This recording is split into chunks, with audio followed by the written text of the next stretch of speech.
Most of us live with a hidden superstition. Other people make us angry. The traffic, the comment, the glance. Somehow it all sneaks inside and steals our peace. But that's like blaming the mirror for the expression on your face. No one can put a storm in you. They can only press where a storm is already waiting. Let's test that right now. Point at something in front of you. A cup, a screen, a door. Notice it's over there, coloured, shaped at a distance. Now turn the finger around and point back to where the looking is coming from. What's here at zero distance? A face? An edge?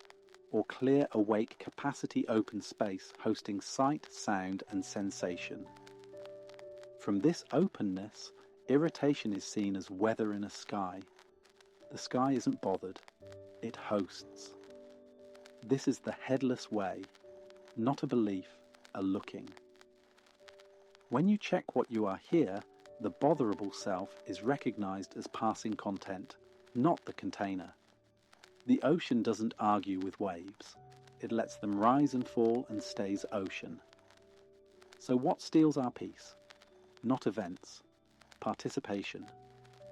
Anger only asks one thing of you: pick up the thought, play the part, join the war. The instant you don't pick it up, it loses its fuel. That's not passivity, that's sovereignty. There's always a gap one frame before the reaction bites. Most people never see it. They jump from spark to fire and then wonder why they're burning. The frame is here, waiting, every time. Practice. The one frame gap. Label Noah. Let the triggering sentence surface. They shouldn't talk to me like that. I'm disrespected. I'm such an idiot. See it as text in awareness. Now ask, which is prior the sentence or the clear knowing that notices it? Rest as the knowing for 3 breaths. Don't fix the sentence. Don't argue with it. Just refuse to wear it. When someone says, "You're a fool," the insult lands only if you believe in the you they're speaking to. If you don't, their words drop through you like a pebble through the sea. They describe their weather, not your reality. A huge source of misery is the invisible contract we make with the world. Be sensible, my kind of sensible. We wait for people to behave like us, and when they don't, we feel betrayed. It's expecting a cat to bark because you're in the mood for a dog. Reality refuses the contract you never mailed. The moment you stop demanding harmony from everyone else, something delightful happens. You laugh. That laugh is freedom walking back into the room. Now, disagreement isn't an attack. It's diversity in disguise. The same life that curves trees differently curves minds differently too. But we cling to being right as if the earth spins on our opinions. If I'm right, I'm safe. Notice the trap. For you to be right, someone must be wrong. And then the world splits into allies and fools. Truth doesn't belong to anyone. When you stop chasing it, it walks over and sits down next to you. Practice. Two-way seeing in conflict. Keep the scene there, the other person's face, the room, the words. Keep the openness here, edgeless capacity, hosting the whole situation, not alternating both at once. From this double view, speak one short sentence without a courtroom behind it. Precision replaces panic when you're not busy defending an image. What are people's words, really? Vibrations in air. They rise, they vanish. The sting doesn't live in their mouth, it lives in your memory. Hanging your worth on praise or blame is like hanging your home on a wind chime. Every breeze becomes a storm. Does that mean I let everyone walk through my garden? No. Love without intelligence turns to sentimentality, and peace without clarity turns to passivity. The headless way isn't wall building, it's boundary drawing from openness. Practice the clean. No. Point out, point back. From the openness here, say a short no that protects your energy without punishing the other. No, I'm not available tonight. Full stop. A clean no honours the garden. A resentful yes plants thorns. When you stop overextending, life doesn't fall apart. It rearranges around your peace. That peace is not earned by exhaustion. It's discovered when you stop outsourcing your self-worth to other people's weather. Real strength often sounds like nothing. Silence isn't avoidance. It's refusing the draft into somebody else's war. When anger is thrown and you don't throw it back, it drops to the ground like a stone with no target. Then their echo stays with them. Your pond stays still. Let's make silence practical, not romantic. Practice 3-beat stillness. When triggered, do this in real time. Beat 1, point back, confirm openness. Beat 2, name the sentence quietly, they're disrespecting me. Beat 3, choose one clean move, ask, boundary or exit. No speech made of smoke. Here's a paradox. The people who bother you most are your best mirrors. They show where you still take things personally, where a knot is waiting. The remark only hurts if there's a tender place to land. That's not their fault. That's your invitation. Practice, mirror check. Stand before an actual mirror. Notice a face there, age, history, hopes. What's here at 0 distance? Open, faceless capacity. The face belongs there. Don't ask other people to finish it for you. The more you stop borrowing your face from others, the less you'll need their approval to feel whole. So what is letting go? It isn't a technique. It's what happens when grasping gets tired. Resentment is simply the mind saying, I haven't accepted what already is. When acceptance lands, the hand unclenches by itself. The knot unties because you stop pulling it tighter. To let go isn't to forget or to fake forgive. It's to see there's no separate self to defend. The play keeps playing, actors shout their lines, and you finally sit in the audience smiling. Not because you're superior, but because you remember it's theatre, and you contain the theatre. Let's gather this into a daily pattern that actually changes your nervous system.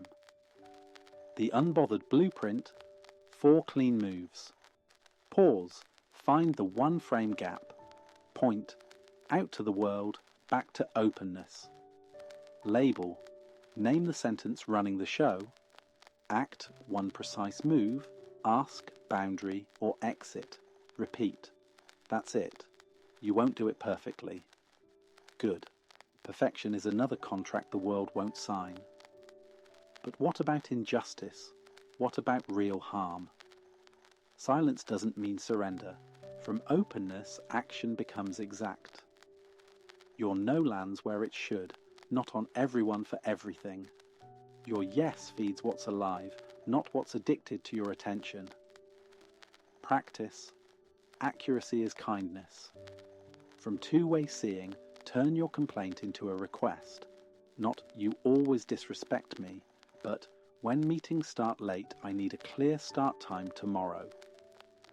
Accuracy ends half of history's arguments. Another trap. Self-image maintenance. I am the calm person. I must never be bothered. That's just another mask. The goal isn't to become the world's most tranquil statue. It's to be honest and free. Sometimes the kindest move is a firm no. Sometimes it's leaving. Sometimes it's a laugh. But all of it comes from space, not from a courtroom. Micro drill. 10-second weather report. 3 times today, stop and report. Weather here.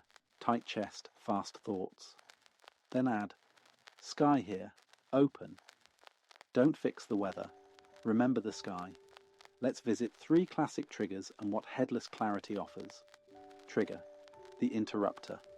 Old move. Spike of heat sarcasm spiral. Headless move.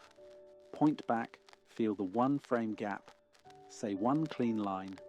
Hold on, finish your sentence, then I'll go. No courtroom, just traffic control. Trigger, the label. They say, you're lazy. Old move. Defend, litigate, bring the archives. Headless move, label knower. Sentence noted. Ask for a specific, what's one thing overdue? Then do it or decline it cleanly. Trigger, the ghoster, they disappear. Old move, write a novel in your head. Headless move, two-way seeing. Make a request on the level of agreement. If plans change, send one line by 6 p.m. If they can't honour it, revise the agreement, not your worth. You'll forget. You'll get hooked. You'll throw a few stones back. Good, then you get to practice the most powerful move of all, repair. The speed of repair is a better measure of wisdom than the absence of conflict. Practice. The 60-second repair. I got defensive. Here's the sentence I believed. I'm back. One sentence of responsibility, one sentence of request. Done. What about protecting your energy? Think fences, not fortresses. Fences have gates, hours, and reasons. Fortresses have moats and cannons. One nourishes relationship, the other nourishes paranoia. Boundary template, from openness. What happened? Messages after 10 p.m. Impact, I don't sleep well. Request, please text before 9. Consequence, clean. If not, I'll reply in the morning. Short, specific.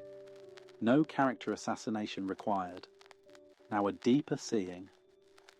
Put your attention back here. Is there any person at the centre who must be protected? Or is there only clear, aware space in which the person story appears and disappears 1,000 times a day? When you see this, you stop hiring the world to prop up a costume. The costume can be worn lightly. You no longer forget its cloth. From this, compassion isn't a virtue you perform, it's a gravity you fall into. People are not obstacles, they're weather. Sometimes sunny, sometimes wild, always part of the same sky. You don't excuse harm, you respond from a place that doesn't need to punish to feel powerful. Practice. 3 questions before you reply. What sentence am I believing? What's the smallest accurate request? What would this reply look like if I didn't need to be right? Then send that reply. Here's a pocket ritual you can do anywhere. Card of the day. Unbothered, unhooked. Point out once, point back once. Whisper, weather moves, sky remains. Make one clean move. That's the whole card. Do it while waiting for coffee. Imagine a week lived like this. You will still feel. The point isn't to flatten your life, it's to stop paying suffering tax on every feeling. Irritation happens. The sky doesn't invoice you for rain. Some will say, if I stop defending myself, I'll be weak. Check. Is openness weak? Or is it the only place big enough to host the entire scene without breaking? When you stop needing to win, you become strangely persuasive, because you're not trying to manage the other's weather. You're just telling the truth. Another fear, if I set boundaries, they'll leave. Maybe. What leaves when you set clean boundaries are the dynamics that require you to be exhausted to be loved. What stays is what can breathe. The breath-sized exit. If a conversation turns into a loop, say, I'm pausing here, let's pick it up at 4. Name the time, name the return. Exit like a grown-up.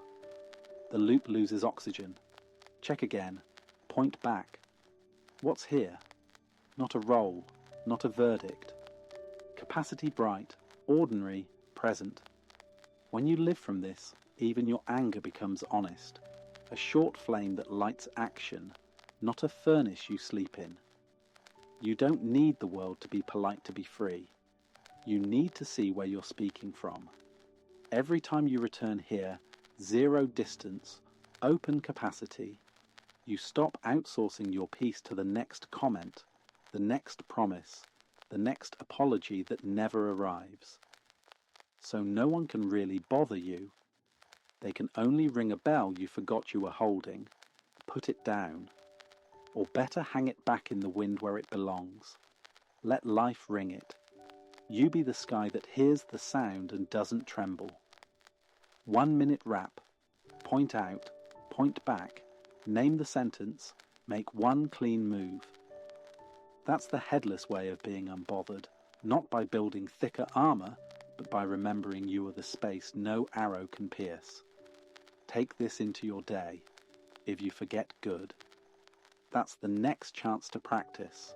Notice sooner, repair faster, laugh more. Keep two-way seeing while you text, while you negotiate, while you set a bedtime, while you say no, while you say yes. And if you need one line to carry out the door, take this. Weather moves. Sky remains. Be the sky and let the rest be weather.